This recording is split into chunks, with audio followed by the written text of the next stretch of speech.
vazo iray mba ampianoko anao namana anaty fo anaty raha Hafatra ho an'ny taranaka resadresaka mozika ihany ilay raha manoloany reto kolon-tsaina vazaha miangavy anao ranabavy sy ralahy haverina ireo kolon-tsaina fahiny hanandratra fa tsy hanindraindra niany ireo vahiny fone haverina ireo kolon-tsaina fahiny hanandratra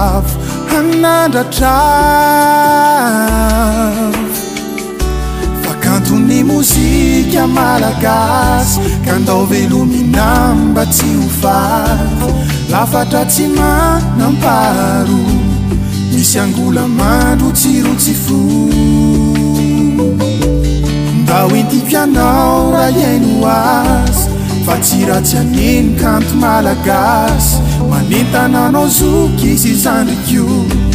mba enony Hafatra ataovy ampo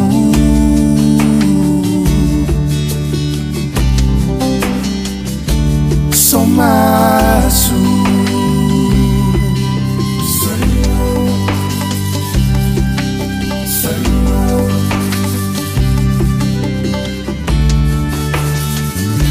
ekena fa mivoatra be ny mozika ankehitriny tobaky eto antoeran'ireo gadona vahiny tsy hoe ratsy ireny kanefa alavitsiny fa mbola hafa ihany miaolay mozika fahiny feombalika bosodina farara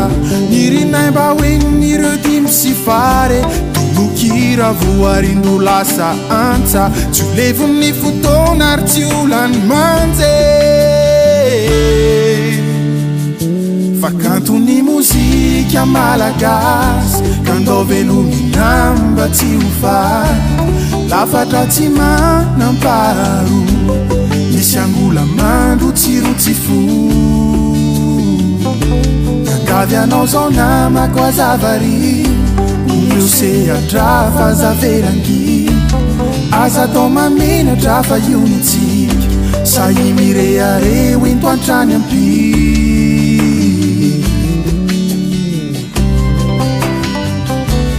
Gasy ma vie,